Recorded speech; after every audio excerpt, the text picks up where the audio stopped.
everyone, thanks for stopping by. I'm Kara Elizabeth, a 3-5 emotional manifestor, here to provide you with your weekly energetic weather report via human design, a system that combines aspects of astrology, the I Ching, the chakra system, and the Kabbalistic tree of life. Now, every human design journey begins with looking up your unique human design chart, and you can do that at www.myhumandesign.com. Transits are the specific energies that are present in the universe at any given moment. I go over the sun and earth, the sun being our main experience and the earth being how we're grounding in it. And each transit tends to hang around for about 6 days. Now, my goal is to provide you with a general cosmic heads up on how you can expect to feel, what you can expect to experience, and how to best navigate your week. So if you're ready to go, let's get started.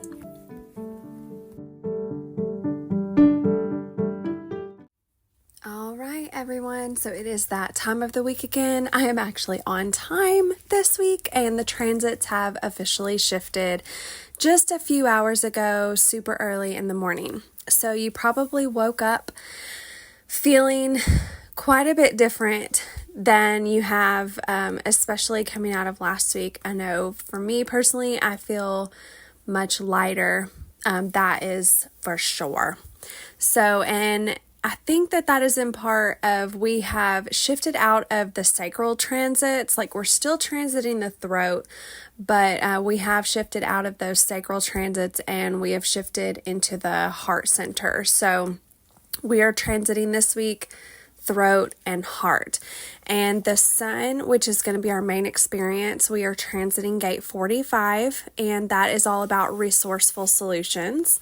And we are grounding in our earth transit, which is coming out of the heart center. It's gate 26, and it's knowing the right way to say things. So the 26 obviously is going to be super supportive for this throat transit. And so I'm really curious to see how these two are going to work together this week for us and how they're going to be supporting us and where we're going. So let's go ahead and get started. So excited. Okay.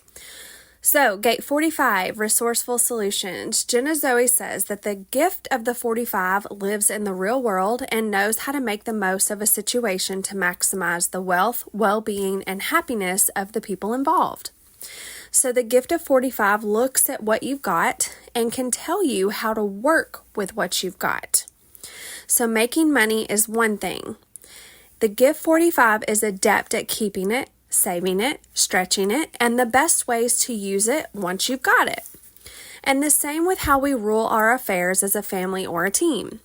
Gift 45 knows which of us are best at which roles, who's meant to do what for the benefit of everybody. In your physical well-being too, Gift 45 can meet you right where you're at, whatever you need help, and knows what practical steps will help you improve. When you're in dire straits, Gift 45 will know how to get you back to safety. And when you're just okay, Gift 45 can tell you how to make it a little bit better. Juicy. Now, how can we best flex this? That is by helping with a loving heart. This gift is strongly rooted in ensuring security and survival for people. Yes, all of the heart gates are tribal gates. Good reminder. So it is practical, but we often assume that means that you have to be harsh or detached, where actually those things are completely unrelated. Remember that you can be kick-ass levels of practical and loving and warm at the same time.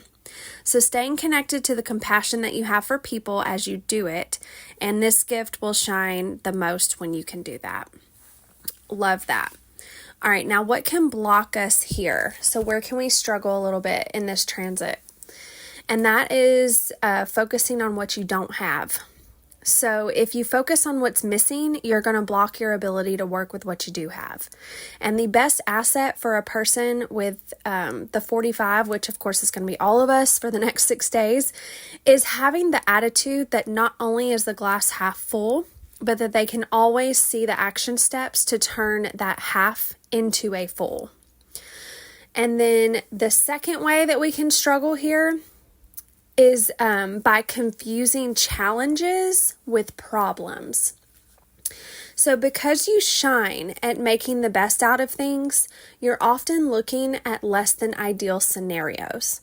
So don't ever let that make you feel like life is full of problems or make you feel frustrated that things are never good or that things could be more perfect. They can be more perfect, but that's life's journey, and we have to find a way to show up for that with excitement and hope. We are the ones who create ideals and happiness every time we infuse it into everything that we do. And when we put our gifts to good use in the world, challenges are here so that we can create something better, always. So it's really coming at our experiences this week with a glass is always full. It's like not the glass is half full, the glass is always full. So coming at everything, like even the challenges, as seeing them as being supportive to us. So I love how she puts that at the end. So challenges are here so that we can create something better. Always. It is always so. And then so it's coming at everything this week with a very abundant mindset.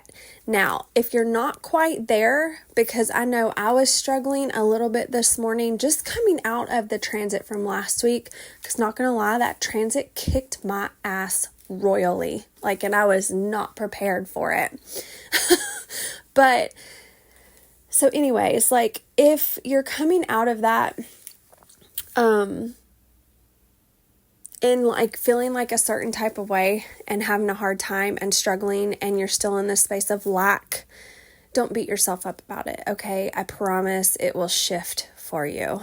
And if it hasn't shifted already, it will very, very soon, because this is such an abundant mindset. And for me in my experience, it's almost extremely difficult to be in lack here, because so many experiences are going to be coming through where we're just so supported. It's going to kind of be hard to miss.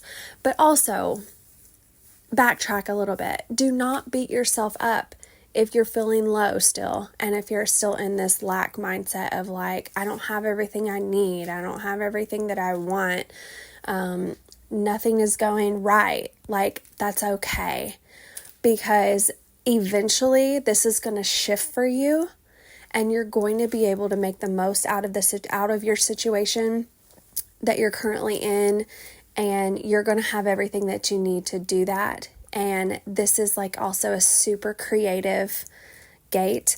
So, it's going to help you get really creative into making things better for yourself. So just know that the low has a purpose if you're still there, or if you experience it at any point this week. It has its purpose, and it's only temporary. So remember that. Now, let's move on into gate 26, the Earth transit, how we're grounding this week, and that is knowing the right way to say things. And it's very interesting because I can already tell I'm kind of fumbling over my words in this transit already. As I'm speaking to you, it's weird. It almost feels my words are almost coming out in a robotic way. I don't even know how to explain it. I'm sure you're probably picking up on it, but it's I'm not, things just aren't coming out as flowy and easily as I want them to, as they are in my mind. So it's quite interesting. So I'm really curious to know what y'all's experience is with communication this week. Please comment and let me know.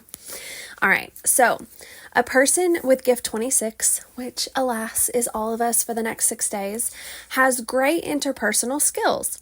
It knows how to get through to people. It knows how to get a message across in a way that will sound good or resonate. So in this way, having this gift makes you the ultimate salesperson. Presenting people with the things that they need and delivering it in a way that will engage their desires. Sometimes we don't know what we want before it gets presented in a way that we connect to. And this is what you're here to do. This gift also comes with incredible efficiency, which means you are always driven to do the minimum effort for the maximum result. You like to cut the faff and take the most direct route. This is not laziness, this is smart.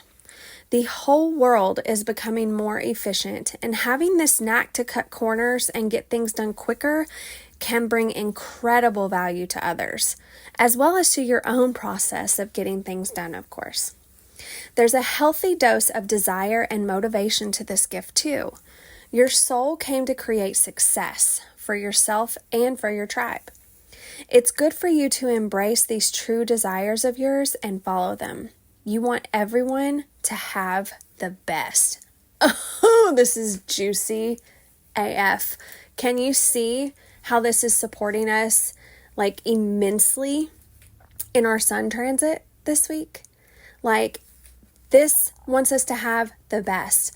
Sun transit wants us to make the best out of any circumstance that we're in. So it's like both of these gates have almost the exact same goal. They just go about it in a different way. So this is going to be such an incredible transit, you guys. And I hope you can, like I said, already feel the shift into a much more positive direction and a much more positive mindset from last week and the previous weeks. They've been a little bit, ugh. Okay, anyways, how can we make the most of this gift? And that is by putting the things that you're passionate about on the center stage of your life. So the more you care deeply about the things that you're sharing with others, the more this gift will activate without you having to really sell in the cliche way. People will just want in on your passionate energy. You'll be a great communicator and spreader of your message, your product, or your service without having to figure out how to do that. People have all sorts of tricks and complicated strategies regarding the art of selling, but you are here to show that it's best done when done from a true love for something. Follow your heart's desires, and people will want whatever it is that you're offering. Now, what can block us here, and where can we struggle in grounding in this energy? And that is from shame or fear about being passionate. So this is where our conditioning can come in and like fuck us up a little bit this week.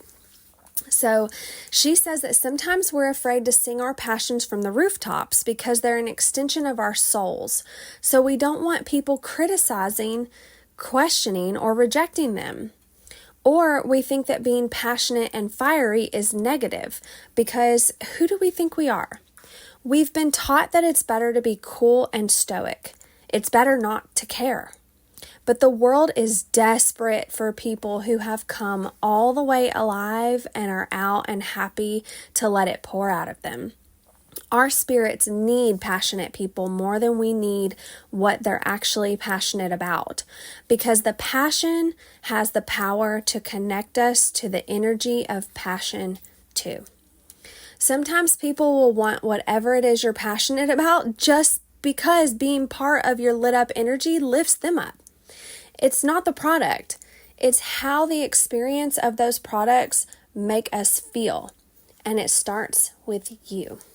Oh, what a beautiful transit, you guys. I'm going to leave it on that positive note. And y'all just comment and let me know your experiences, because obviously this is going to be a very general explanation for transit and potential experience this week. It's all very personal to you and your design as far as like how you are going to experience it yourself. So curious. Let me know.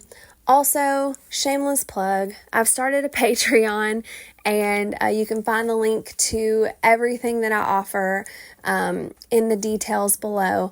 But that is the space that I have been posting all kinds of behind the scenes content.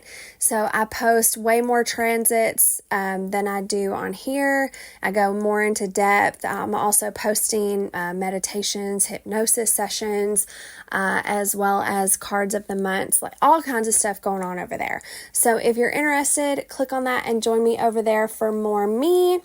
And I would be so excited to have you in that space. So with that being said, love you guys, and I'll see you next week.